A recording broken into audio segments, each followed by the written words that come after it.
Welcome to Buy It All, the podcast where three resellers with very different styles talk shop, share stories, and probably argue about who got the better deal of the week. We got Jimmy from Old School Flips, and we got Keith from Vintage Sport Flips, and I'm Ray, aka Triple R Collections. Together, we're breaking down the reselling world. Join us for weekly news, flips, tips, and some laughs. So grab your tape gun, kick back, and let's talk about how we buy it all. Now I gotta call you out on this. I like the phone as a well, you look like me with your Bible. I know. With my Bible. You're all it was great. That was legendary right there. Yeah. So I gotta tell you, we've been having technical difficulties. Before we go into Keith's got something to say, but before we go into that, Keith, we lost the list, I think, over here in the price. Oh, we did. Oh no. So I got my list here. Okay. We've been working. We'll wing it. Okay. You guys, the show's over. It's over. We'll see you guys next week. Thank you for watching the Buy It All podcast. No. So you're talking about the announcement over the new YouTube channel. So yeah, right now it's this podcast is appearing on the Old School Flips YouTube channel, but I also did start a channel for the podcast. We're probably going to put it on both channels for a little while, right, Jimmy? Is that the plan? Yeah, I think it's a good idea. Like, we're going to put it on both channels. So if you're listening on Old School Flips right now, jump over to the new channels, link below. But yeah, we're going to both channels just to help the new channel grow. But yeah, I think it's a good idea. I'll show the channel right now. I had it ready to go, but then I had some router issues, so I had to restart everything and I lost it. We lost everything. We almost lost Ray. It was scary. I can go. You can still lose me. No. But here's the new channel. I mean, the new YouTube channel. Right now, there's nothing on it, but soon that'll change. So that's head on over there, subscribe, and find all the latest videos over there. Bell. What do they say? Hit the thumbs down on the podcast. All that. Yeah, but head over there right now and subscribe. If you can come back over here and watch it, or you can continue to watch it over there. We prefer you to continue to watch it over there, but would just help us transition to that new channel instead of just starting from the scrap, you guys. That's not fun. It's just not fun. Yeah, it's a grind, I'm sure. Yeah. So anyways, there's something that funny happened. I forgot. Dang it. Well, except for the fact that we lost our list. That's not funny. So now we're supposed to ask everybody. So some people let us know what they shipped. Oh yeah. Over the weekend. What was the toy that I don't have in front of me? Someone was shipping a toy set, and then Dan the Answer. Yeah, I said Dan the Answer. Dan in Demand. Sorry, Dan the Answer Man. Sorry, Dan in Demand. There's two Dans I know. Dan in Demand was watching too, and he let us know that he was shipping all kinds of good stuff. So yeah, let us know again if you're packing your Monday orders right now. Let us know again in the comments what you're shipping, packing right now. Keith, are you bringing that up? I see you looking at your computer. I am. Yeah, it's Dan was packing clothes, shoes, and cards. So he had a lot of stuff going out. Like sports ball cards. He's big into the sports ball cards. Yep. Yeah, he's getting big into that. And then Faithful Listener 315 was packing a Fisher Price nativity animal, which I'm not even really sure what that is. You guys know what that is? People, maybe the little people. Yeah, that's what it's got to be. I just listed a little people nativity scene. That's why I thought of that. I just listed one just yesterday. So yeah, thank you all so much and keep those comments coming in. We'll do a better job. It was all it's all Keith's fault. You guys just point out. It was. It was all ready to go and I crashed and we lost our whole list of our order of what we're going to talk about. So we'll do all right. We'll get there. I need my cheat sheet. Yeah. I need mine too. Hold on. Yeah. No, I'm grabbing my phone because we want to ask Chad. We've been talking our fourth host, Chad GPT. We're going to ask Chad a question pretty much at the start of the show. Is that how you guys want to do? Is that cool? Yeah, I think good. We're going to ask Chad. This is like a inception of Chad GPT. We're going to do right here. Watch this question, guys. It's a AI question within an AI question within an AI question. Does that make sense? Is that the basis of inception? But it's a dream within a dream within a dream. All right. All right. I'm rambling, but sometimes Chad doesn't work on the first time. You guys know that? Hey, Chad, I got a question for you about resellers, people that buy stuff and flip stuff, whether mainly online. We're going to talk about online here. How is AI assisting resellers in just everything they do as far as listing, finding prices on items? What are some of the main things that you yourself and other AI are helping us with? AI is definitely a game changer for resellers. Here are a few ways it helps. One, pricing analysis. AI tools can quickly analyze market trends and suggest optimal pricing for your items, making sure you stay competitive. Two, listing optimization. AI can help craft compelling titles and descriptions, and even suggest the best keywords to improve your listing's visibility. Three, inventory management. AI can predict demand for certain items, helping you decide what to stock up on and what to avoid. For image recognition, AI can help identify products and suggest similar items, making it easier to find comparable sales. And five, automated customer service. Chatbots and AI-driven customer service can handle routine inquiries. Okay, Chad, you like talking to Kevin Commonwealth? Yeah. I would say To be this. fair, How you sorry, No, you you gave it you gave him a really long question. I did. yeah, to be yeah, fair. yeah. Open ended. He was going to keep going. I And know how- he took over the show, man. He took over How- the show. How successful would our YouTube channels be if any of us sounded like Chad over there? I They mean, could man, that would- replace Yeah. Joe over at Reseller Leftovers. I'm just saying. Love you, Joe. Just a joke, Joe. One thing I'll say, I was playing around with different ways to use AI, and I had a group of like ticket stubs. And one thing I love to sell in the sports memorabilia world are vintage ticket stubs. And it's sort of it'll be interesting to see what happens with them since they don't even really use tickets anymore to go to a sporting event. It's all like on your phone. But I took a picture of like 10 Phillies tickets from like the 2000s. And I said, anything special happening in these games, any no hitters, first appearances, home runs. And it gave me a full breakdown. There were no hitters in there, but Anybody hit a first home run? no, there was nothing really Like super a significant in there. play, maybe. There was like three. Somebody hit 3 home runs in one of the games. I forget the Wow. player. So at least that gave me what to title that as and mark it as. But you can do it looking up box scores, but it does it all for you. Just take a picture and then it's gonna be helpful. Is super smart, Keith. Like that is a great way. I probably wouldn't have thought that like a rookie hitting their home run, like a player that ends like is on gonna eventually be in the Hall of Fame, and they hit their first home run, stuff like that. That's a big deal. Oh yeah, absolutely. No hitters, especially people collect only no hitter tickets. They're pretty big money. So Eric OBX Picker, he found that one North Carolina ticket. Did you see that? It was like, was it the shot that Michael Jordan made the game-winning shot that game or something like that? 82 NCAA championship game. Oh. Ironically, I bought the rest. He found the scrapbook and he took the ticket out, and then he consigned the ticket and sold it. And I bought the rest of the scrapbook from him, I think on Shop Commons. Yeah. And I killed it with the scrapbook at the National. Nice. Really? Yeah, because there were a bunch of early original Type 1 photos with Jordan at that game, or right after the shot, like celebrating on court. So it was a pretty cool piece.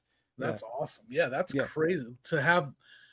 But that was a little more obvious. I mean, a big sports fan is gonna know that, but to have just like a ticket to a random game, like that's a really good tool. Yeah, so that's what I'm trying to think how AI can like save time, like versus looking up each piece, right? And give it a photo of 20 things and let it do its thing. What I like about that's smart. Go ahead. Sorry, I was gonna say that's really smart because, I mean, I always, whenever I list ticket stubs, no matter what, every ticket stub I've ever listed, I want to have some kind of stat in there. Like if somebody hit a home run, it could be a home run later down the career. Somebody's just collecting only that player's home run tickets or something. It doesn't matter. Right. Yep. But people are collecting that stuff, huh? Yeah. I'm so out of the loop on sports memorabilia. I have a 90s Phoenix Suns ticket stub from when I went to a game way back in the day. Somewhere it's in one of my like sports ball card boxes somewhere. You know what the thing that I like that Chad said about that I didn't think of right away that I know a lot of people are using for is customer service responses. Yeah. Because like that's nice. I think a lot of us, especially if it's something that's frustrating or something that's mm. And I'm someone like it triggers me when I get somebody I'm dealing with a difficult, what I call a difficult customer, and like sometimes the rage inside can't come up with a good response, but I want to have a nice response. I just can't come with it because I'm so mad, and I'm not going to show the Oh, yeah. customer that. And to use AI, and I've been using AI. Hey, what's a nice response to this? And then I also tell Chad, like, this is how I feel about it, but I just want you to still give me a nice response. Yeah, Yeah. that's smart for sure. Yeah. That's a great idea. Do you Um, have? I think Kevin does that. That's where I kind of learned to start. Like, I keep bringing, but like that's when because he's been sharing that on his Facebook, and that's when I was like, man, I'm gonna start using AI Yeah. to help me with some of my customer service responses. Now, does eBay give you an option just to click AI response? I haven't used it, No. but is it? I don't know. if I've it's been work- using I just been copying and pasting Oh, from. yeah, I think they do now though. I Do think they that's might. what I haven't I heard. Yeah. Yeah. Well, Now, that's smart too. Then do any of you guys use the AI descriptions? little bit. Uh, Yeah. I do, but I only use the first sentence, and I still proofread it because sometimes two things I've noticed. First thing I noticed is sometimes if like sometimes I sell similar, and I only do it because like the same brand or whatever, but everything else, and it'll still pull some of the item specifics that I deleted, and they'll be in there. I'm like, no, this isn't green, and like take that out, So I'll double check it, and sometimes I just think it does a really bad job of like misleading, or putting information that I think is misleading and I don't want in there. So Yeah. yeah, I just use the first sentence and I still double check it. Yeah. I've been using List Easier to list like batches of buttons, pinback buttons, and I'll let List Easier handle the AI, the description. I'll like tweak the titles a little bit, which I know they say their titles are supposed to be perfect. They shouldn't even mess with them. They know the algorithms that you want to, but I still throw some keywords in there. But I'll let them do the description. But generally, I do my own descriptions when I'm free listing, I guess you would call it. How long have you been using that? 2 month and a half. As soon right after the leftovers had Josh Galt and Kevin on talking about it, I signed up right after that. So whenever that episode was. I think I've talked about this on other lives and podcasts before. Like, I will eventually mess with stuff like that, but right now I feel for the first time. No, not the first time ever in my life, but one of the first times I feel like an old man, like an old grouchy old man when it comes to AI, and it's like I don't know these kids and their AI, and I'm not using that. As far as using it to list for me and help me with my, maybe help. What would we call that? That they don't actually use it for drafts, right? Basically, essentially, you're using it to make you a draft. No, this is actually just listing it straight to eBay. It's not even a draft. You can it for you and everything. Oh no, I still have to do the pricing. Yeah, but yeah, you got to price it, but you edit it inside List Easier, the price, and then you tweak the title. Gotcha. But it's amazing. Like I had like a little Orphan Annie like badge, and it was hard to even read it. It was so small. The AI picked exactly up what it was, the date, everything. It was pretty breaking impressive. into the PC, huh? Oh shit! I have a giant Orphan Annie collection right back here. Yeah, it's hurting me to let it go. Oh, jeez. Oh gosh, I have Ray. Have you sold any of your Britney Spears things yet? Actually, I don't have any listed right now. I need to get them up. Yeah, they've been sitting behind the bar over here for a while. Yeah, I need to mess with. I'm just I don't know. Like I'm just not ready. And it's a paid service, right? You have to pay for that service, right? Yeah. Yep. What's the cost monthly on that? I don't even. I know with code Commonwealth there was like a discounted the first month. I forget. It might be like $60 a month for the basic one, which is not cheap. I'm definitely not ready for that. Yeah. Definitely not ready for that because I don't know. I list right now. I'm listing about 20 a day, just doing the way I do it. That's good. Yeah, 20 a day is not too shabby for yeah. Some days I don't hit that mark, but then some days I list 25. It's close to that on average, maybe a little bit below that. But there's a guy guy that I see on Facebook that said he did 100 a day using AI. I don't know what he's using, but he's using AI, and I'm like, Yeah. No, I'm the same way with you, Jimmy. Like, all this technology all the time. And I'm younger than you, and I'm feeling old. Yeah. And I just, Yeah. it's scary. It's a lot going on. And then part of me feels like, because there's so many tools and services that we already use, and it's starting to feel like, with think about this streaming TV channel, like, Netflix and Hulu, and you add all these up and just stack them up, and that's what I feel like I'm doing in the reselling. Like, I'm stacking all these different services up and just spending more money. No, that's That's true. one thing I've always been very conscious of. I'm trying to use the right words, and I don't do a lot of that. I've purposely made sure that I don't pay for hardly any services that assist me with my reselling. I try, Oh. and that's on purpose. Like, I use some stuff for my business. Like, I use the app that tracks my mileage and stuff like that. But I'm very aware that that's helping me with my reselling business. And I don't use a cross lister, but I also don't cross list. So, like, it's just to see how sustainable it is without all that stuff. And I've done, now I do believe it's going to have to change. I think AI, there's sides of it that aren't going to help us as much. I kind of talked a little bit about that, like, as far as it's helping other people so much that it might hurt us. Does that make sense? Absolutely. It's leveling the playing field for people like us three who have amassed a ton of knowledge in different niches over the years. Like I said, the ticket stubs, you can just take a picture and it tells you what it's worth. Like, our knowledge is less valuable than it used to be, for sure. It's like the Eagles trading for Saquon. Like, all of a sudden, boom. Yep. They're champions. Yep. Game changer. Yeah. I mean, it's kind of crazy, because even so, I used Chad recently because Google Lens couldn't even find something, and I couldn't, like, it basically helped reiterate how hard to find this shirt I have is. Yep. And it's a Maryland Mania soccer shirt. It's a defunct team, and they're only around for a year. Maryland, you don't. Mania. What sport? Yeah. What sport is that? What sport was Soccer. that? Soccer. Did you say that already? Sorry. That's killer. And yeah, they're only around for a year, and it's because I think the coach got in some legal trouble, and then he, like, fled to Mexico. Oh, wow. They didn't last. Yeah, that's, hey, I mean, but that might so there's no comp on it whatsoever, or are you kind of? No, I have the only one that I know of. I love that, though, right? I mean, it's frustrating when you can't comp it, you can't find it, you're searching everywhere. But at the end of the day, that tells you how rare it is, and you That's can what I sort was of just gonna put say. the price up. It's frustrating in the moment, but at the same time, it leads you. It's when I start thinking, I'm going to run an auction instead of just listing this. Yep. Like, I'm going to run it as an auction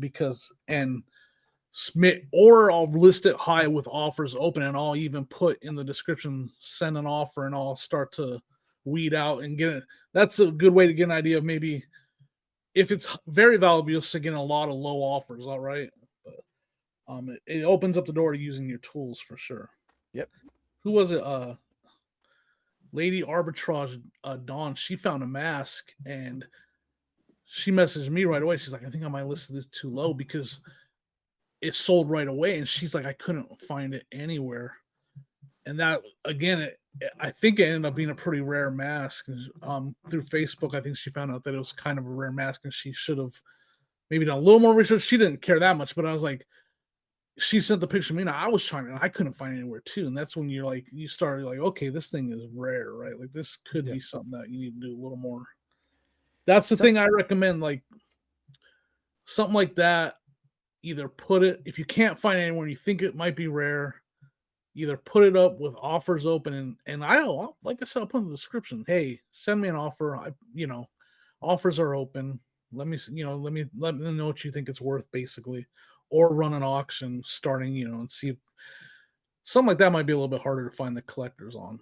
Yeah, I agree with you on that, because I was selling a Johns Hopkins signed lacrosse helmet, like, probably about a year ago for my brother, and because there was nothing like this, it was that many signatures on it. There was something like, I think it was a issued or worn helmet too, but there was nothing else like that out there. And I kind of was shooting for the stars on it. And to this day, I had the highest sold lacrosse helmet sold on eBay within the past 3 years. Oh, wow. That's awesome. All right. That's one thing I've done. Oh, sorry. Go, Jimmy. One thing I've done in those kind of circumstances, and something I learned from $1 Million Peddlers on YouTube, in those kind of circumstances where it's a rare piece and you're worried like putting a buy it now on there and then it sells instantaneously like Lady Arbitrage. At first you're happy it sells, but did you leave money on the table? Yep. This hasn't worked out for me, but I know they do it. I'll run an auction with the starting price sort of where I'm happy with it to sell. That way, if 2 people come in, oh, I need that, they'll the sky's the limit potentially. So I've told this story before, but this is to me why, because there's also there's the factor of like Dawn, while she thought it was valuable, didn't know a lot about the items. This happened to me early on. I found, this is where I learned this, my big mistake. I'll try to tell quickly. I found a pink ghost face scream mask for free at a sale. They were like, everything's free, just take whatever you want. So I took this mask.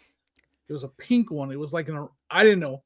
And I tried looking it up and I couldn't find the pink one. I had seen, I'd seen the high dollar ones that had sold, but I was like, I can't find. So I put it up for $100. I pushed list, my phone went cha-ching.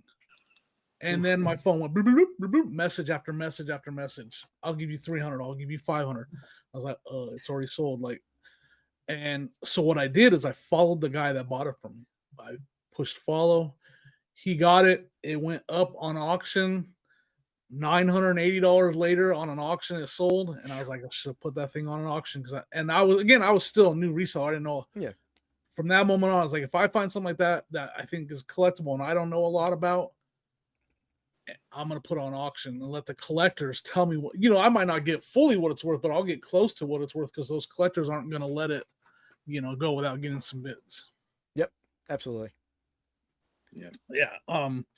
Kind of along the same lines where I was talking about how AI can hurt us. And I'm noticing it more than I ever have this year. Now, a topic that I'm not happy with is Google Lens. I use Google Lens and I love Google Lens for me because I know how to use it. What I will use it, I'll say correctly for what we do. For reselling, I use it. I know there's a lot of other uses for it, but for what I do, I use it correctly. I only use it to find out what the item is. I'm not. Yeah.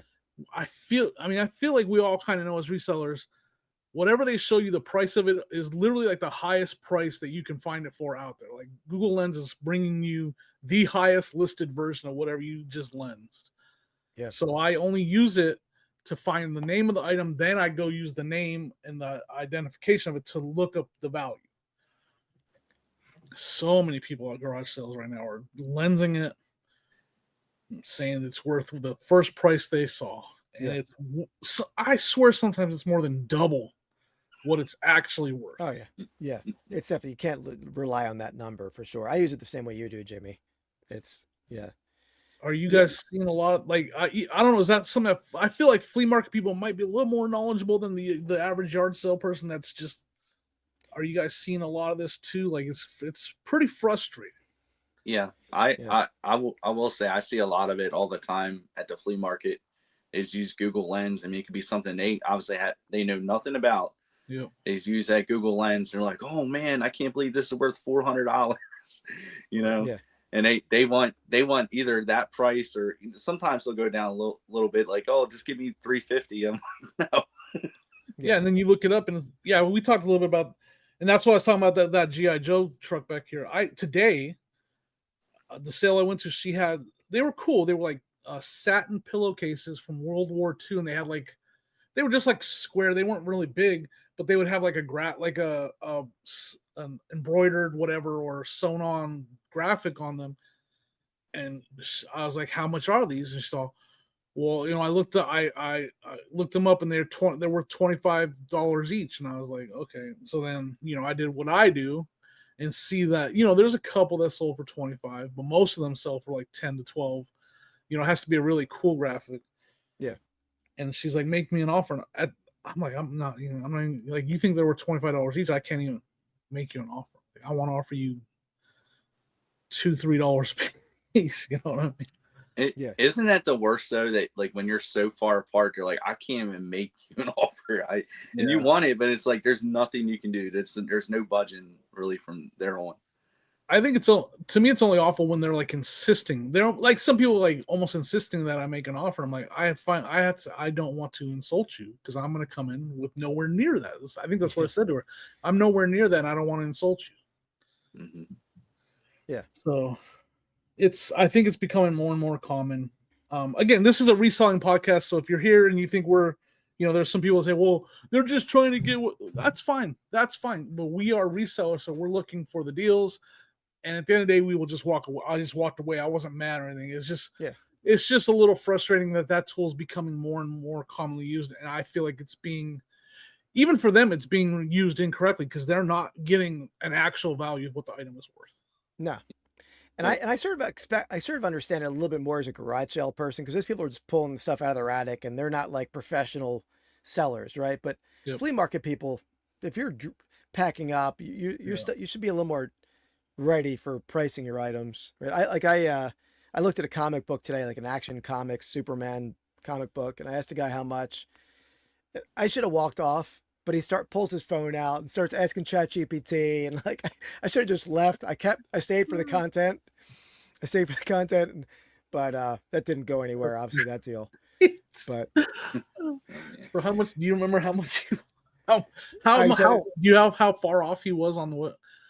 Because to me, that's the big factor. How far off was he? Like, was he asking what it's worth, or did he get was he above what it's worth?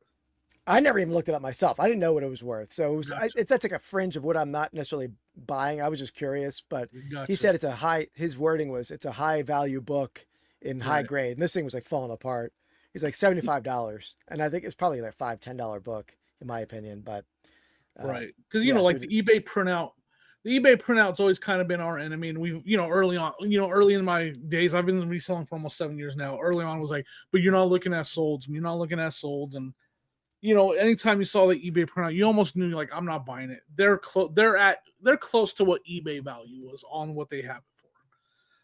But now it's just like so far beyond even eBay value. A lot of times they're like priced so much higher than even listed or sold. Yeah, absolutely. Like sorry, the sellers at the flea markets, a lot of times, even yard sales, it's like they don't even recognize that they're selling it in a totally different market. They're not selling it online, and they're not sending their thing off online to have have chances of millions of different buyers be able to look at it. Like they don't have that. They're set up in a small little market area. You know what I mean? There's no way. Yeah. They're definitely going to get less than top dollar wherever, in that kind of circumstance, for sure.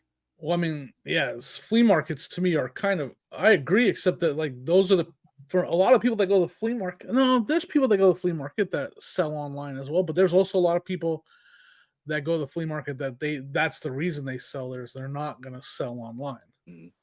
Yeah. I feel like in my opinion, that person, if they're not, but there's a couple things they're trying to avoid, in my opinion. I'm not going to, Uncle Sam and fees, right? I mean, that's just how I perceive it. I could be wrong. I could be making assumptions, but like, then don't go in at the full highest eBay price if you're already trying to avoid those couple things. Like, come in a little bit lower. And some of them do. I mean, that's why we find deals at the flea market. No, I love the response to a lot of sellers when you tell them like, oh, well, is this price on eBay or Amazon and all? And they're like, so what? You're here now. You don't have to pay shipping. That's what they say. And some of them add the shipping price into the value as well. Right? Like it's sold for $60 and they paid $40 to ship it. So that's $100 to them. I want the box and the packing supplies. And I want all of that stuff you're going to charge me for. So I can reuse that box, dang it. I don't know. There's so many things. So there's definitely that side of AI that is causing some, and I think I hate to say it, I think it's going to get hard. It's going to become a little more difficult for us as the years go on. This year to me has been the worst by far, though. I've seen it a lot. I've heard it a lot and seen it a lot, that they've looked stuff up more than I ever have, and it's because it's as easy as going and there's your information. Yep. I don't know. I'm struggling with another topic, guys, but I have one. Yeah. I had the list is. I just moved it in the right position so I can look at it. You lost the list again? Yeah, I don't have a good transition, guys. Like usually I have some like a transition in mind, but like how do I transition from that to hey, how do you guys start your days as a reseller? Like what's the morning like for you? What's going on after the cup of coffee? I think we all definitely have way different reseller lives. Keith, I don't even know how you found the time to be here, if I'm being honest. This might be AI Keith that's coming to record with us because that guy has no time. Yeah.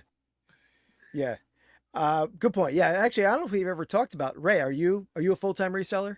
Yes. Okay. So yeah, I'm the only part-timer here. I mean, I put full-time hours into reselling, but I have a full-time job.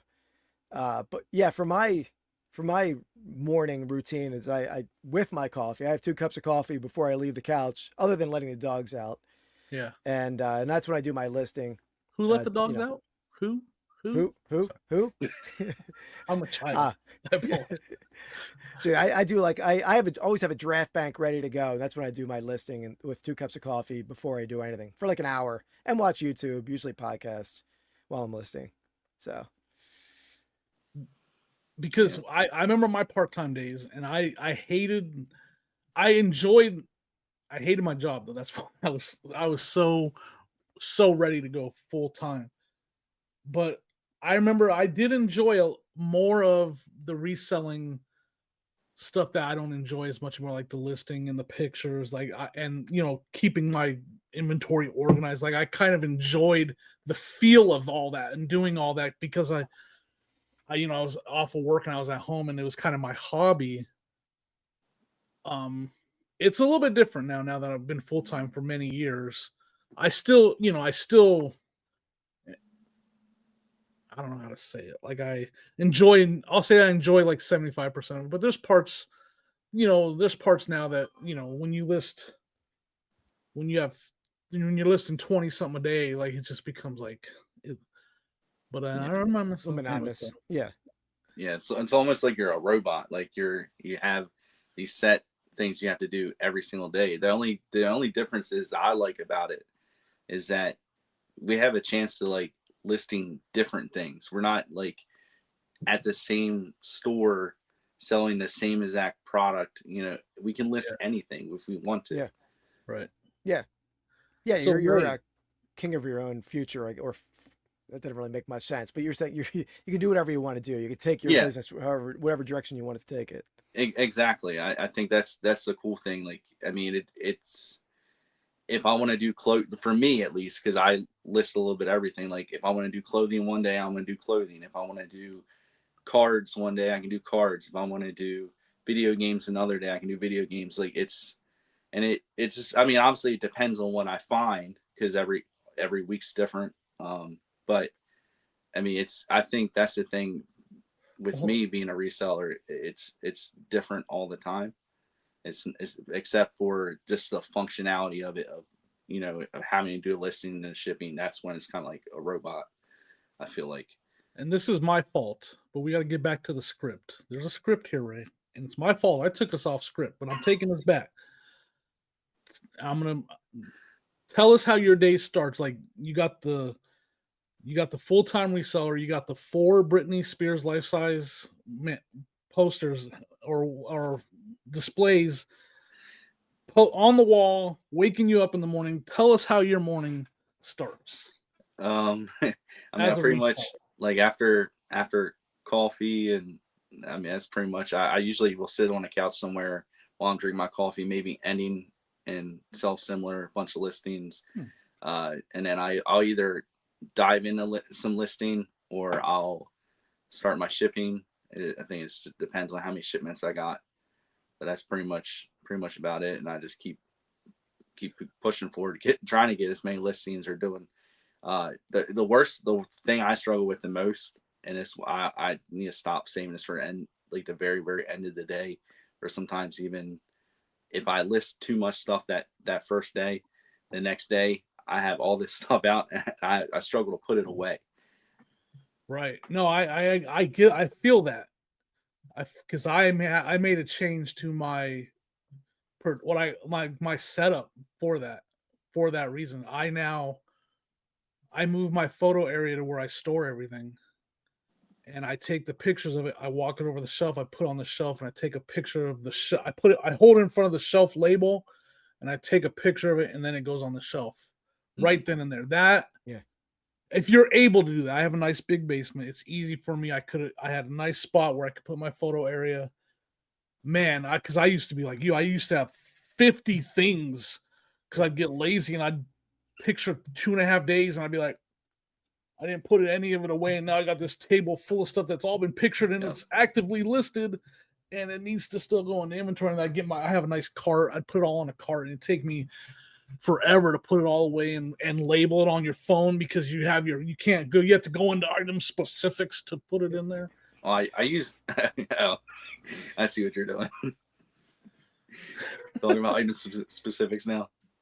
Well, no. I'm not trying to change, but like because like you have to go in your item specifics to change your stuff on the your SKUs phone. in there. Well, yeah, but I don't have to do that on my laptop. I use my laptop for the inventory for the custom SKU because it's a lot easier. I can just search for it and type it in. I don't have to click into an actual listing. See, I don't have a laptop that I guess Sonya has one that I could use for that, but I didn't use it for that. I do the same thing you do, though, Jimmy. I photograph the item right in front of the box. Yep. You know, sometimes it's a crappy photo. You can't even like see what the hell you're photographing. It's like you just roll fast. Like what is that thing? Why is my finger like your hands in front of the letter and you gotta Yeah. run back down there and what the heck, man? Yeah. I think that's one of my biggest things I hate is having to do something over again. As from my mechanic days, like when you were how many times I fix something and put it back together, and then you're like, oh, this screw was supposed to go in the back where I already put everything over it, and you got to take it all apart. You'll just hide that under a carpet somewhere. Yeah. Just push it over a carpet. It's fine. You're fine, bud. What's that noise? Don't worry about it. Listen. The worst is with selling some electronic stuff, I forgot to take the batteries out that I tested it with and took the picture showing it worked. And then I had to I put it away and I had to dig it back out, unscrew it again. just to put it all back. I hate. Yeah. So and I don't know why, coming back down here after, because I go upstairs, sit on my couch with my dogs. That's when I'll kind of real quick. We'll come back to more through the day, but my morning, same thing. I used to never drink coffee though, but now I drink a cup of coffee. I literally went 49 years of my life without drinking coffee, and I just started drinking coffee this year. And so now I have a cup of coffee in the morning. What would start that? All of a sudden. All right, so we're gonna go. I'm on the GLP-1s. All right. And for some reason, I craved it. I don't even know. And this doesn't make sense on these shots. I also crave chocolate and I was never a chocolate guy. I have to for some, it's weird. It's not supposed, I'm not supposed to have these cravings anyway. So I don't know why. And then I started drinking it and I've been on it ever since. I think it's part of the thing is I don't know. I can't explain it. Anyways, that's the TMI portion of the program is that Jimmy is sorry, I didn't mean that. No, I don't care. I don't care. Trust me, I don't care. It's so I now drink coffee, and so I sit down, I drink a cup of coffee, and I try my best. We're gonna kind of rewind to the night before or the day before. I just did it before we came on here. I took pictures. I have pictures in my phone ready to go. So that way I can, because I like to get my listing done in the morning, because if things go haywire or if I get lazy, if I decide I want to not do anything today, or if I decide I want to take a day off, if I want to decide I want to go for a drive instead of and I don't get, basically what I'm trying to say is if I don't get anything done that day, reselling wise, at least listing was done. It's like done. And Yeah. so I usually, now it's harder when I'm going out picking. Those days I don't get to do it because I'm out the door before I have a chance to list. But because you're supposed to list it as soon as you buy it, right in front of them. we are, especially just use Google Lens. Use Exactly. That's what I would do. Have you guys ever done that? I know a lot of people, Ray, Ray, listen, Ray, you can't sell stuff if you price it at Google Lens prices. You're the one creating all those Google Lens prices. Every time someone Google Lens something, it's your account that they're bringing up with the Google Lens price. Yep. No, I wanted to ask, do you guys, man, I guess I tried. Have you guys ever used that? I know a lot of people that they draft it right there when they pick up the item. Like they're like, while they're comping it at the sale, they're like, you know what? I'm in the listing right now for one. I'm just going to sell similar right now. And then they come home and then they take the picture and finish it from there. You guys ever do that? I've done that for sure. Yeah. Whether it's at a sale or if I just am finding in my inventory and that way I don't have to reinvent the wheel and research it again. Yeah. I definitely do that. I've never done that. It's smart. And it's such a smart, and I've never done it. And there's so many times where I could just hit sell similar and it'd be right there in my drafts. Yeah. I've never done it. I will say though, my drafts, I have like at the bottom of my draft bank, there's like 10 or 15 of them that I like started, but never even photographed the item. So they're just like, they'll eventually fade away. They'll drop off the draft list, but that's my intention to do it that way. You know what? We're kind of transitioning to another topic. Are we done with the Dave topic? Because we're kind of transitioning into the death pile. I think people have heard enough talking about us, our day.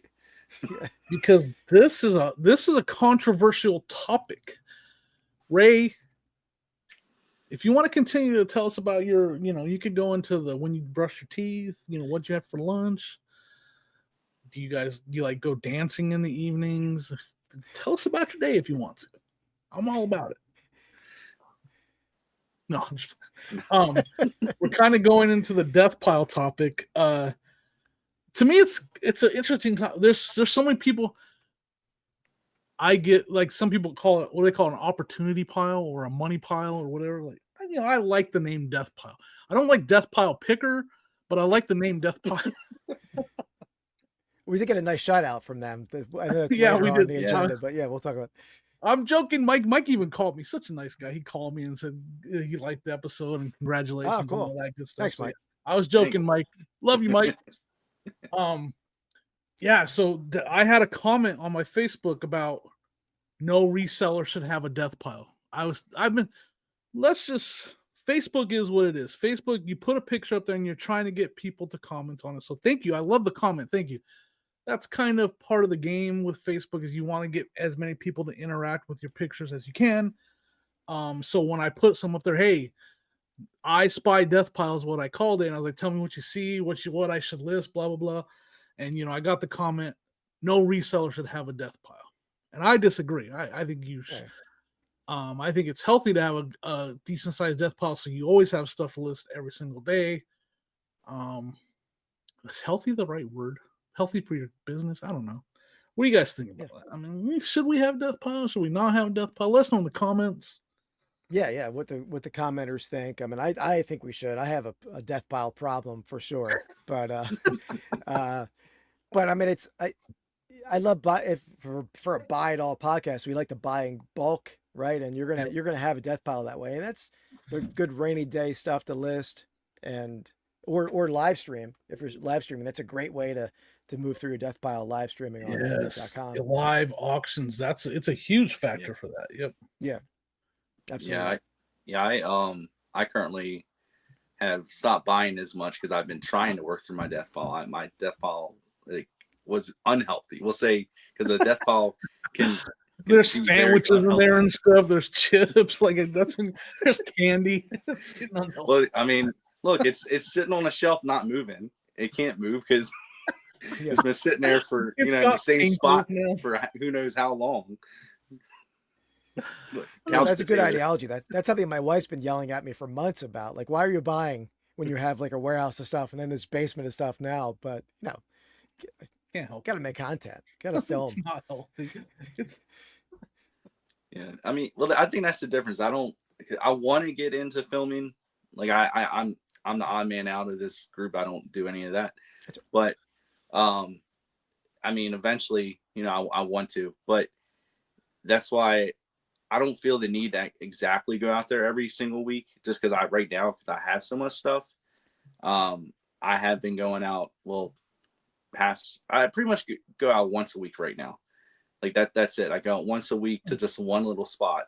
Like I didn't even want to go to the flea market this past weekend, and I stopped by for probably maybe an hour and only went down one aisle, and that was very difficult. Oh wow. what I Yeah. Self-control. Yeah. well, my question to that is, and this to me, because the winters are tough for me mentally. I enjoy it too much. I couldn't do that. I enjoy picking way too much.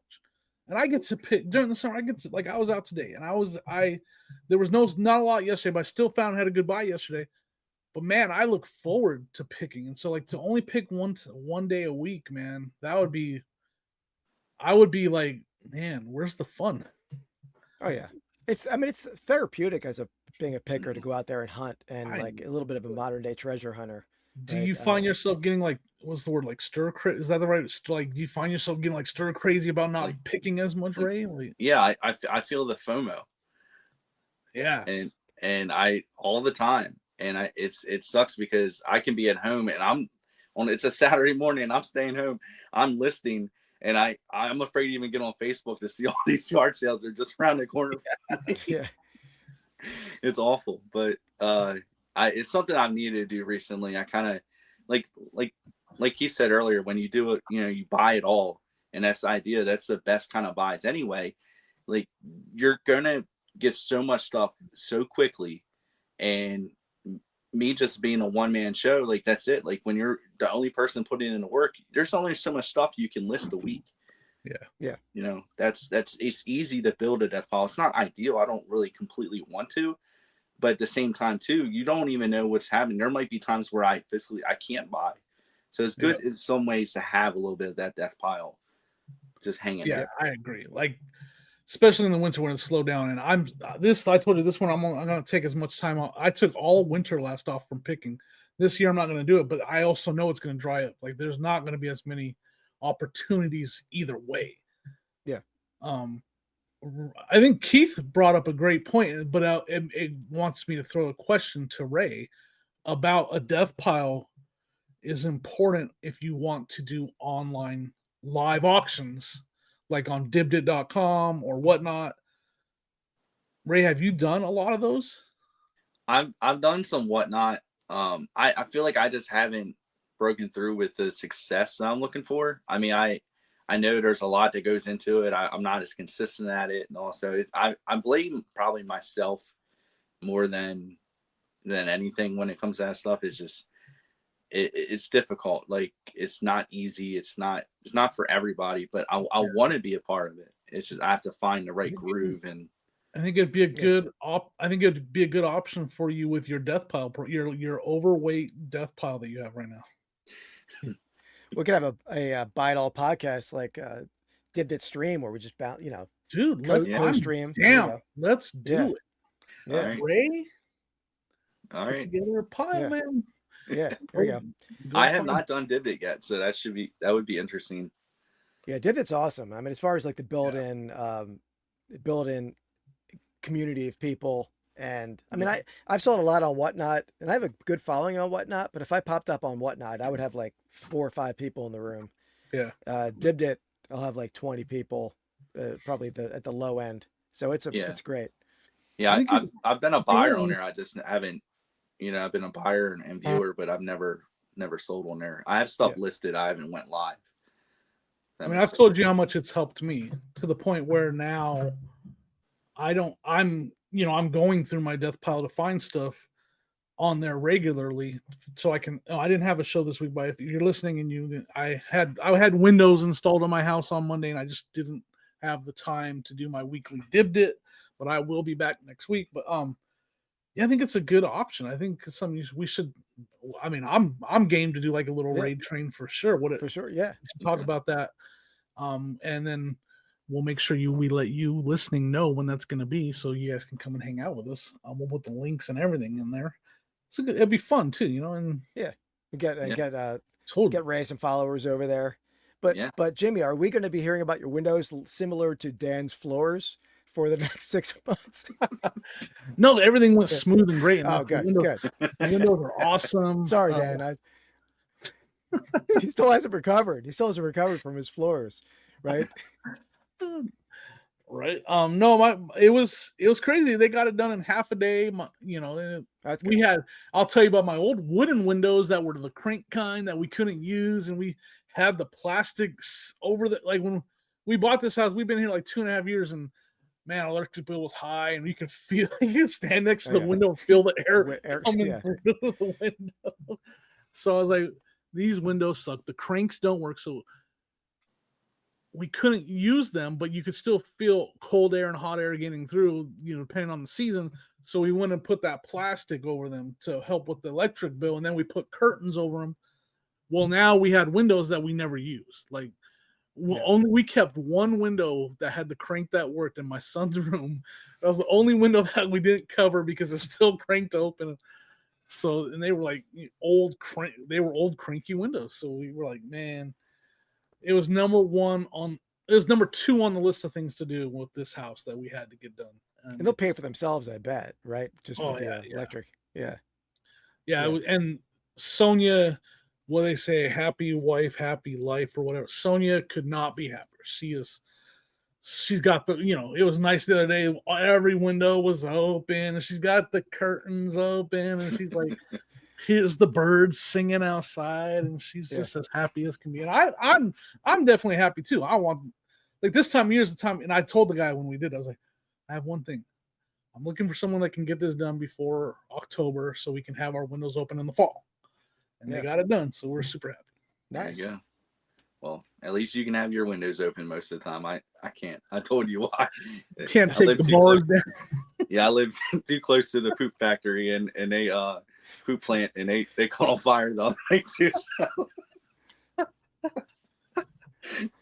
Is that like a sewage treatment plant? Is that what it is? Yeah. Yep. Okay. Dude, the worst. Okay, you guys don't know this. What worst are we grilling tonight? That plant is right across the street from my flea market, my local flea market. So I'm literally smelling that a lot of times when I'm picking out there too. It is a crappy flea market. My gosh, that's so satisfying. You're like, oh. There used to be two. There used to be another one across the flea, the other side. I mean, a plant usually makes something. This is a poop plant that's like, they're like, what are they doing with it over there? It is awful. Like, I don't know. Oh my gosh. It is worse. It is worse than I could. That's why you don't go. I've never wished that on anybody. That sucks. Yeah. Oh my gosh. Well, I mean, you have to have a disclaimer in the bottom of your listings, like this item was purchased across the street from a poop factory. If there's any, there may be an aroma. People ask, "Is this from a smoke-free, pet-free home?" Is this from a? You don't live next to a poop plant, do you? Yeah, let AI chat handle that one. Right? Oh my gosh. I need some really good heavy-duty Febreze. Yeah, for all my clothing I sell. Oh, that sucks. Oh my gosh, that's awful. That sounds awful, man. Well, the gases are. I'll probably have cancer. That's terrible. I only got 2 more years left to live, guys. So we better make this podcast worth it. Oh my god, he's got that. If you tell me that your water's coming out anything but clear, we're done. This show is over. Yeah. No, it's clear. It's clear. Luckily. I mean, I imagine that you should have great toilets, flush great, and everything. It's like expedited right to the place. Like, it doesn't have to go very far. Yeah. It takes 30 seconds to get there. It's great. I don't really know what those places do, nor do I want to know the details. No, yeah, exactly. Yeah, when you said poop plant, I'm like, my brain went to like, what does a poop plant do? I don't want to know though. Let's just Yeah. Let's just leave. Yeah. I don't want to. I don't want Well, to. I didn't want to Ignorance is say bliss. like, well, I don't know. That's what everybody calls it is a poop plant or S plant, and I'm not gonna say it, but I don't know. And though the worst. I will go in detail a little bit of as far my town fights over it with the other town who it belongs to. Like the town that's right next to me, But we used they're to have fighting. football No, games in the they're area. not saying it's ours. They're saying it's yours, right? Yeah, well, they say it's ours, and then we like to say it's theirs. There used to be a football game called the Toilet Bowl every year. Oh, Jesus Christ. Oh man, That's awesome. Yep. I don't even know where to go from here. Yeah, how do you have a transition ready, Jimmy, for this one? Yeah. Yeah, I did a buy it all, guys. I did a buy it all. Did ya? I went down to the poop plant. I had a bad joke, but I'm not gonna say it. I'm not gonna say it because nobody wants to hear about corn when we're talking about. Sorry. I bought it all, guys. It was a Facebook buy, and I was kind of lucky. It popped up on Facebook and it said posted 3 minutes ago. Oof. 3 minutes. And so I messaged them right away. I was like, "Are these still available?" They had a stack of blow molds. I have a picture, I think. Whole bunch of blow molds for $100. And I noticed right away that 2 of them were schoolhouses. I don't have the picture right here. I could but, probably pull it up on Instagram if you want me to. Yeah, I mean, if you. See if I can find So it. I was like, "Are these still available?" And it was like 20 minutes from my house. I'm like, "I can come and get them right now." And he's like, "Come and get them." And I was like, I don't think I can. I was like, I don't think I can fit them. I can't fit them all in my car. Can I make a couple trips? He's all, "Come on down." So yeah, there they are right there. You can't really see the schoolhouses are in the back, but I saw. You see in the far back that white. It looks like a front of a school building or a church. That's the one I saw. And then there's another one back in there too. And then the camel is really good. So anyways, I was like, I go down there and I was like, "Can I come and pay you for them? I'll pay you for them. Then can I make a couple trips?" This kind of leads me into a question, man. We've been here for an hour. And a question that I want to ask. So like I get there and it's a guy who's just bought the house and he's gutting it and he's rebuilding it and he's got that dumpster in the pictures all full of whatever.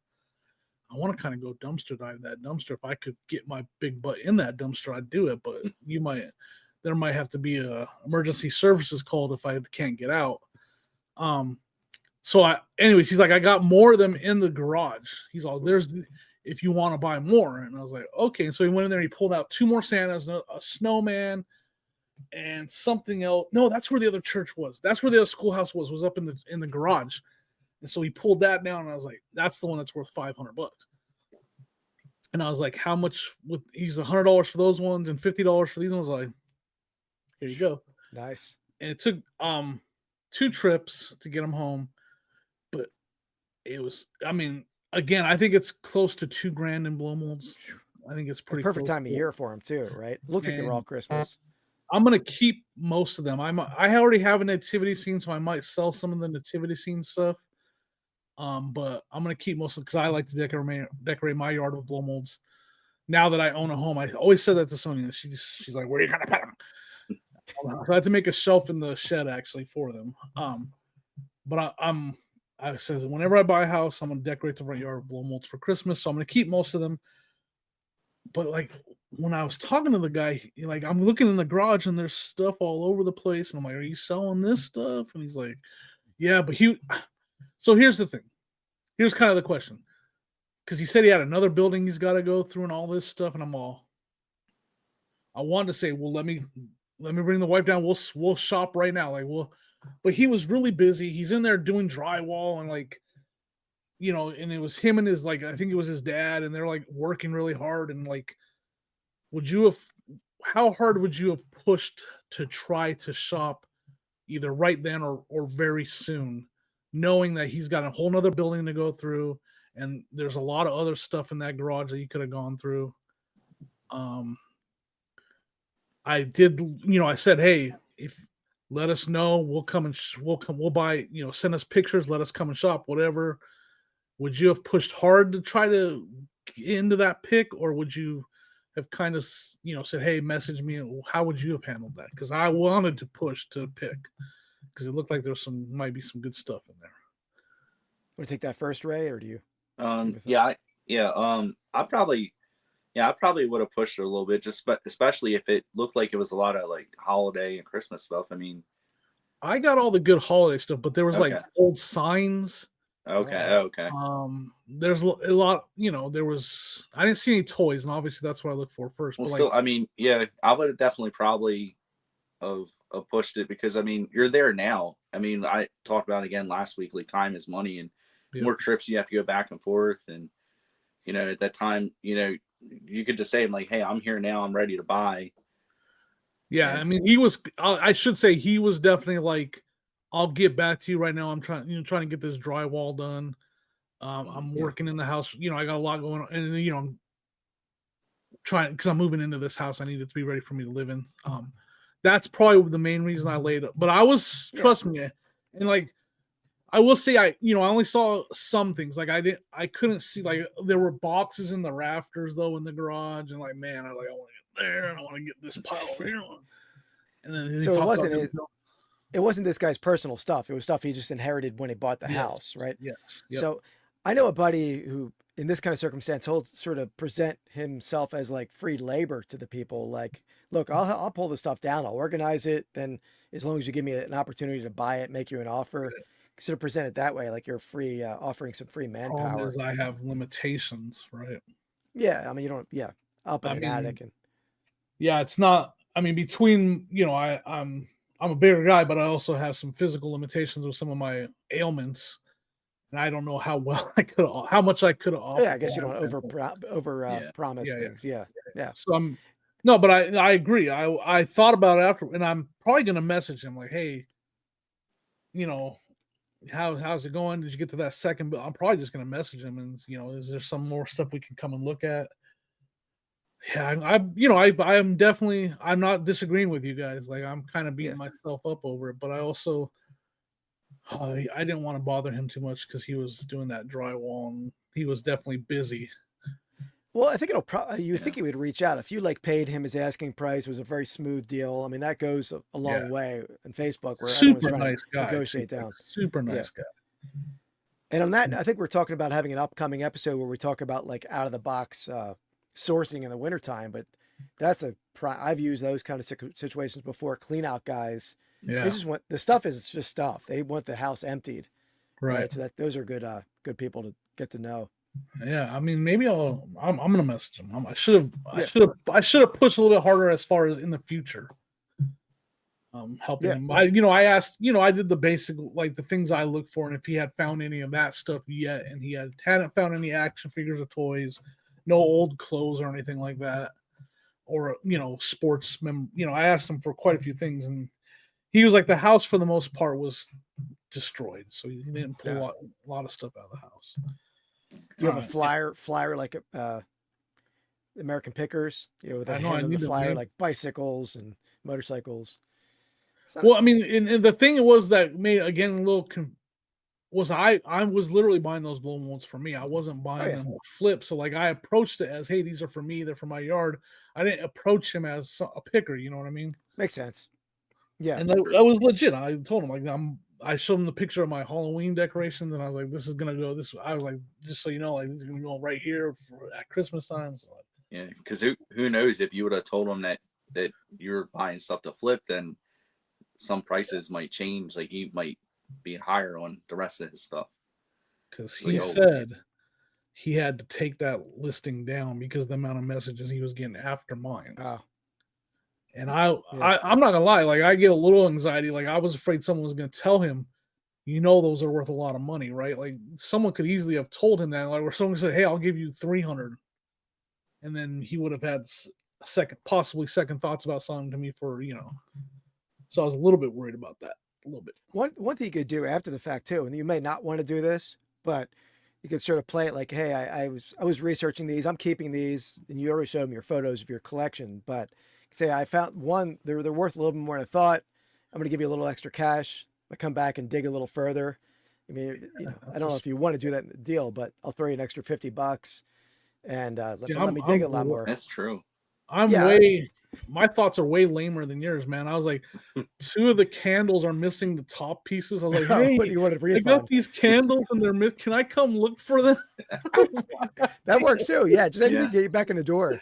Like George Costanza leaving like his jacket under a couch so we can get back Wait, to the who's girl's George apartment. Costanza? No, I George like this Seinfeld? idea because you can buy your way back in. Yeah. Yeah. I'm gonna message him. I'm gonna message him after we're done recording right here. All right. See And then how- we'll have to get an update next week. Yeah, I'm gonna become friends with him. It's just gonna Yeah. happen. Because how many people pay more after the fact, right? That's like earning you a little Yeah. gold charm in that guy's eyes probably to get back in the next pick. I'm not gonna lie, it's definitely like I'm friends with Eric OBX and he's one of the best at that kind of stuff. Keith, I feel like you're really good at it. That's why you always find such amazing stuff. Ray, I'm learning about how some of your techniques, and I will admit, and I know that that's probably my weakest point when it comes to reselling. I'm not the best at, I don't know, like making that conversation and because I use the word push, but I don't. Obviously, you guys don't like. Oh, hey, let me get out of my way. You guys are really, honestly, like really friendly, really nice, and know how to talk with someone. To hey, can we pursue this and get into this pick a little bit further? You guys are really good at negotiating that. And I'm not. Like I suck at it. I'm terrible at it. I'm getting better, but early on I was awful at it, and I'm still not great at it. Like, so I guess my question, like, if you guys are good at, do you have like is it just something that happens naturally, or are you already kind of thinking about that before you start the conversation? Do you have like, is it natural for you to like maybe say, hey, sir, use the sir instead of, and just being, like, again, I'm just like, because I've never used sir, but I'm trying to think how like it. I don't really go with a plan. It's just a natural conversation, really. But trying to think like any specific tips that I've done in the past. A lot of my big buys are people or relationships I've built with people over the years. So it's not like I don't randomly meet many people and get into private picks that way. Yep. Yeah, I would say that's establishing a network of people locally helps. Yeah, that's probably where the flea market's huge, huh? Yeah, that's a good. That just to go to establish those kind of relationships is helpful for sure. I need to go to the flea market more. Yeah, I think what Keith said earlier too about kind of like the American Pickers like flyer type thing. That actually, like, I kind of do something similar to that. Like for my private picks that I'm already planning ahead over there, so I've texted them. I'm like, before I go over, I'm like, hey, if you have any of this stuff, can just let me know, and I'd be interested in buying it. And so most of the time they might find like one or two more things off of that list just because I add that. I'm already going over for some sports stuff, but like, hey, I'm looking for old shirts, I'm looking for hats, I'm looking for Breeze. Whatever. Yeah, Breeze is at the top. That's sorry. That's great. For some reason, Febreze is at the top of the list. On that's how you get his poop pan plant. It's the number one. I gotta get better. Thing in my town. Well, like Tim over the years, Tim was out when we were picking together. He's like, Jimmy, you can't like. He's like, Jimmy, like you can't get like, because that guy accused me of scanning stuff in his garage, and I was kind of short with him, and I kind of was like, and I didn't ruin the negotiation for Tim, but he was probably a little bit worried that I was gonna ruin the negotiation for him because I was being like short with the guy because he was being short with me, and like instead of like being chill and kind of schmoozing him, I almost kind of let that take over me, and I was kind of being short with him and stuff because I was obviously frustrated that he accused me of, like, the thing was I wasn't even scanning stuff, but like everybody else in here scanning stuff. Why are you on my case about it? There's nothing to have to apologize for, right? The whole world is scanning stuff at this point. But I got to get better at when that happens. Just kind of like, oh no, man, what do you like? Tim is the best at. He'll turn into a joke. I got to get better at turning to. Anyway. Yeah. I don't know. It gets awkward sometimes in some deals where I've been at like a table at the flea market, and some guy next to me is scanning, which I don't have problem. I do that a lot of times, but it was sometime I think last year I was buying a bunch of wrestling figures. and this guy comes up and he's scanning like every single one on the left side of the table. I'm on the right side, and I'm just kind of making my pile. And I just got a feel for it that the guy selling them, he didn't want him to sell them to a reseller. Right. And Yeah. so he actually gave me a better deal because I didn't really introduce that as much to him. I mean, there's some that I put away and everything like that, but they were all brand new, sealed, older wrestling figures and stuff like that. And Nice. and yeah, the guy next to me didn't get. I don't think he got nearly as good of a deal because he looked every single one up. Yeah. And I'll say I rarely comp things out on, I just sort of fly by the seat of my pants at times when I'm picking and Yeah, same just go here. by instinct. But yeah, and I was the same way at the flea market this morning. This woman was looking at a coat that she was there first. It was a starter jacket, a Packers, and the guy gave her a price, but she was there for like 5 minutes, like looking up at the phone. And I'm like, I let the situation play out rather than try to jump in on the deal. And then later I ended up buying it when she left. But yeah, that takes, if you're going to, it takes too much time, I think, to comp everything out, and you got to have some knowledge going in. Yeah, exactly. Right. I mean, that's leveling up. That's getting better at picking, is having that index Yeah. of stuff. But like, sometimes I'll come across, it happens for sure. We come across stuff where like, man, this looks like it's valuable. Yeah. Absolutely. Yeah. Especially like, I'm learning glass. So I look up a lot of glass. And I'm just learning like decorative stuff in general. So that's something I don't have that index built. So I do lens and look up stuff quite a bit now that I'm trying to expand my knowledge in those, those categories. Absolutely. Yeah. And then later on, you won't need to do that for glass as you do it long enough. I'm right? getting Like, better. I'm not sure. There's quite a bit I've been able to buy where I don't have. There you go. Obviously the price is a factor too, because that's another reason to look something up. Like you might have the knowledge, but like on that Packers might not be the best example, but that Packers jacket, let's say it was $40 and you weren't sure if it was $140 starter jacket or $100 starter jacket. And so, that becomes a way bigger decision when you're, on your profit margin is cut in half, basically. You know what I mean? That's crazy. Because were you at that flea market with me? Because it was $40 for that jacket, and I got it down to 30. But how did you know it was $40? And I think I said when I was recording my recap, it's probably $125, $150 jacket. So you're like, man, I'm good. I'm good. Yeah, that's because I got the index right there. Yeah, there you go. Without even seeing it. Yeah, it's impressive. Oh, this is it was all part of the script. Keith, you didn't get the script? I didn't. No, when my internet crashed, I lost it all.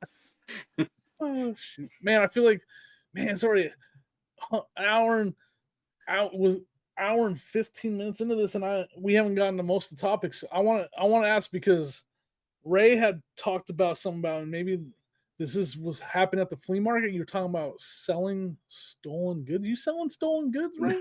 Not me. Are those wrestlers that you bought stolen goods? Yeah, no. So there's a lot of times, I think there's a lot of people at the flea markets, especially in my area. There's a lot of stolen goods there, and you just have to watch what you buy. And I, like my dad, he goes to the flea market every single weekend. He's at this he doesn't go anywhere else. This is his spot.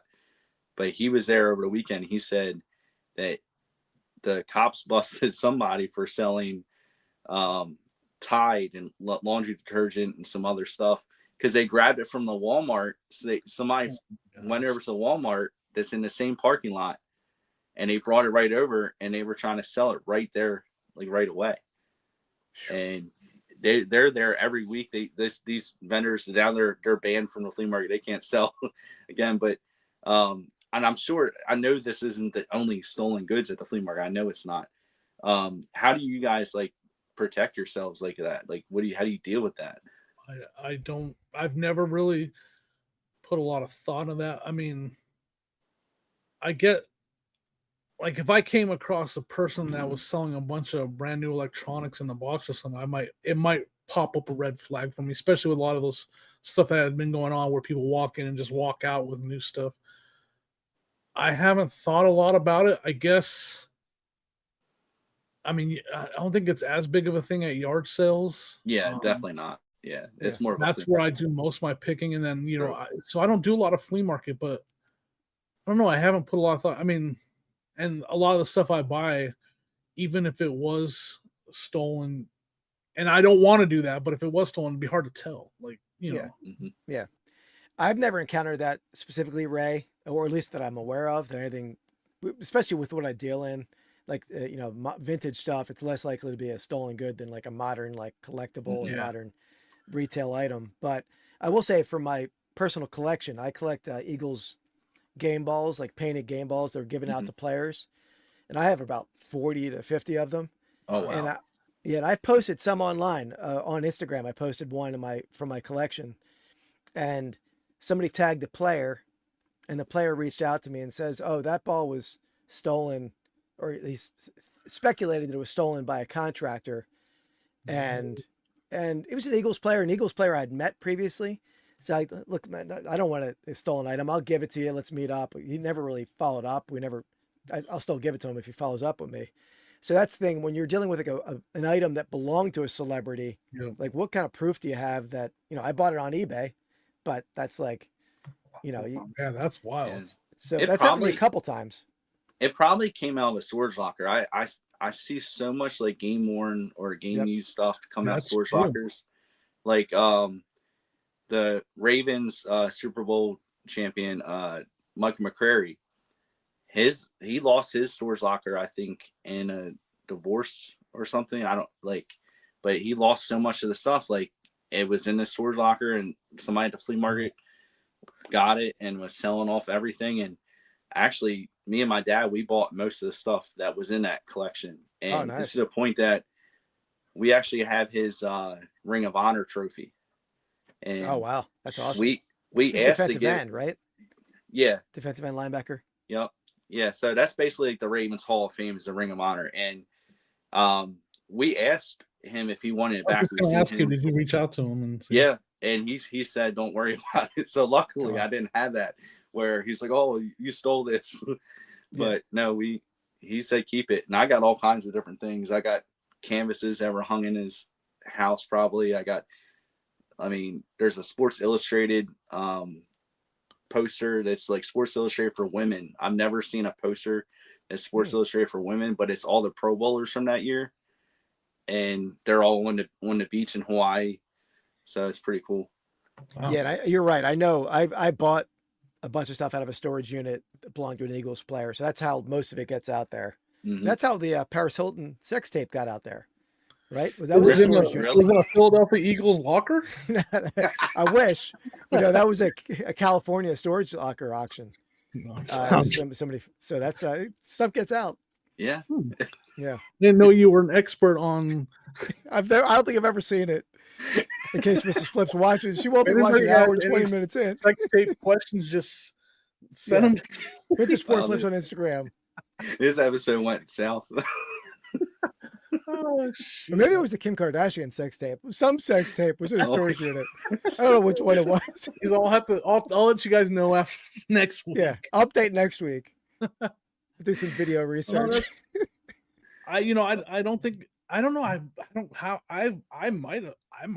I don't know. I don't ever pay attention to that. But again, I don't think I've ever felt like I bought something that was stolen. I mean, people can steal collections too, right? Like that's not like someone can easily steal a collection. People can steal a binder of cards from a card show, and you're buying. Next thing you know, you have no idea you're buying a stolen sports card.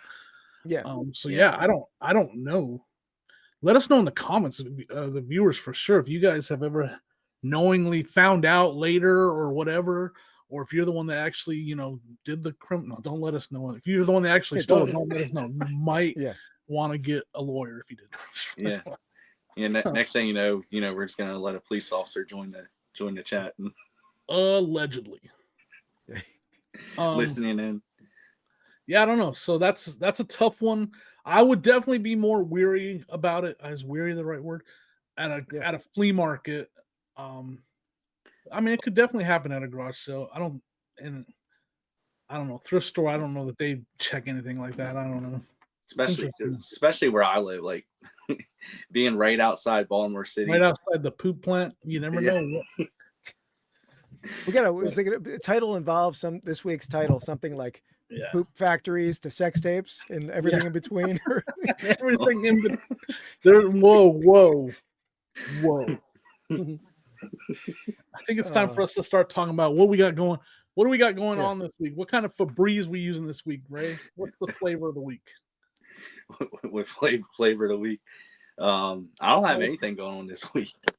No, because I pretty much I don't do that really as much. I mean, I'll probably get into it with you guys, but I don't specifically have anything lined up.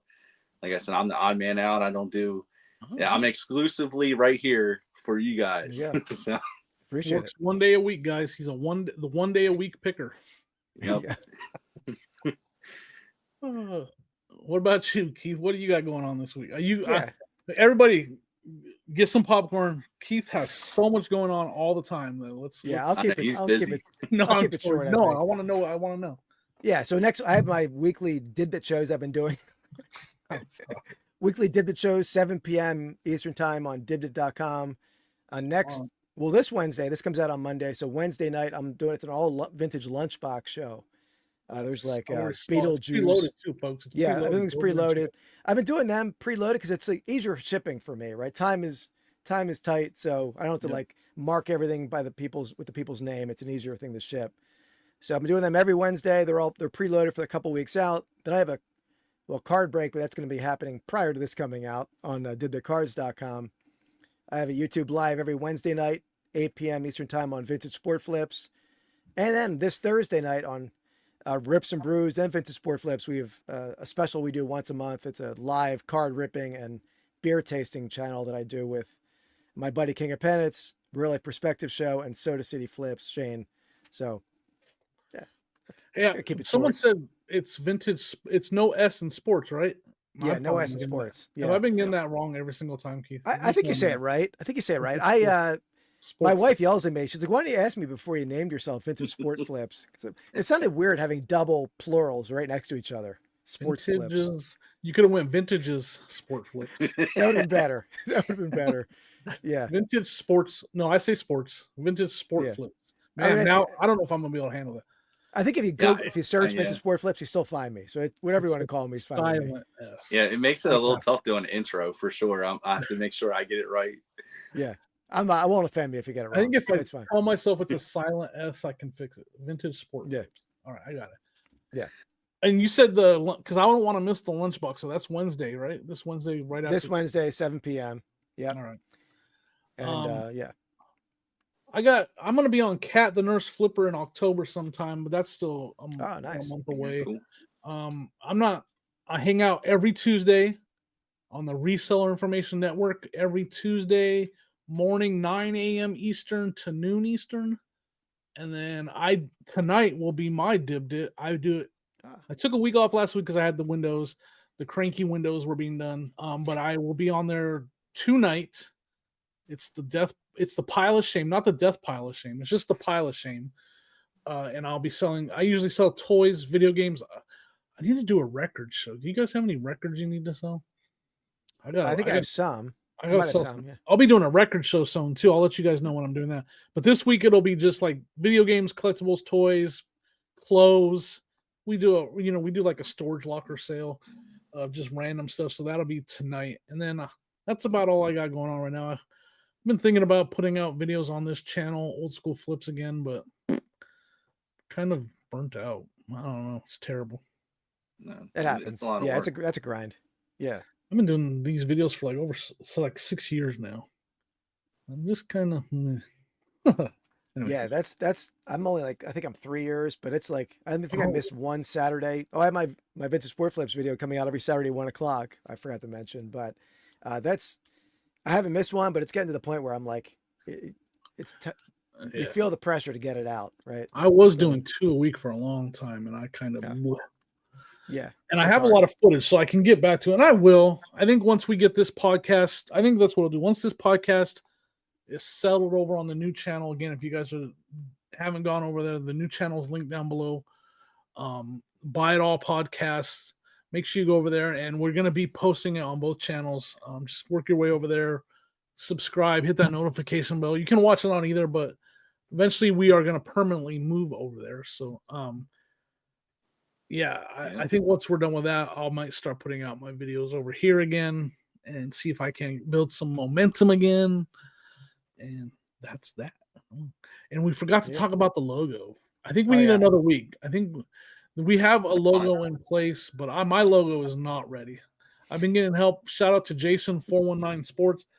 He's been helping with because it's lost in translation. Me and AI just doesn't work. Like it's yelling at me. I'm yelling at it, and I'm not getting the logo I want. Ray's is looking good. Ray, do we have that? Ray's is looking I have it. real Yeah, I'll good. pull it up. Here's Yeah. Yeah, it's definitely a level up from last week. it's no longer a grandma bag. It's actually an IKEA bag. Yep. Finally.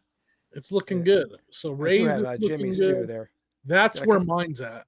So that's fun. I don't have mine up. I think I have it. I think I scrolled too far up in the chat to find it. All right. I need another week, guys. I need another week. But then we'll do the poll and we'll have the vote. Well, right now yours is up on the other channel, right, Keith? Oh yeah. So there you go. You guys can go over there and check it out over there. Yeah, I'll pull that now. Yeah. Okay. Yeah, so that's the small one in the corner, the bottom corner there. Not the bottom, middle corner. Yeah. And that was a take on Jimmy's design with the banner, with the full table, buy it all on the table. Man. Yeah. Mm. Yeah, See, it came out pretty that's good. just proof that Keith can talk to AI better than I can talk to AI. Yeah. Because mine looks like they have like buy it all and it's 3 action figures. That's it. That's all you're buying. Yeah. Like it's supposed to be buy it all on a table full of stuff and you get 3 He-Man action figures. That's all you're getting. Like that's the Jimmy budget. Buy it all. I'm buying 3 Masters of the Universe. It's the yard sale table that you pull up and that's all they have on the table. It's like 3 things. The old lady. Everything's all spread out to make I hate that. That is I mean, every now and then I might stop, but they're the worst when you're driving in a community sale or even just a random yard sale and it's that. And I hate to say it, but that poor old lady out there dragged her table out there and put 5 things on the table. The grandkid's got his lemonade stand over there with 7 kinds of chips, 3 different drinks, some cookies. They got brownies, so it's only there for the kids sale. They put 3 things on the table called a yard sale, so you'll stop and buy something from the grandkid. That's what it is.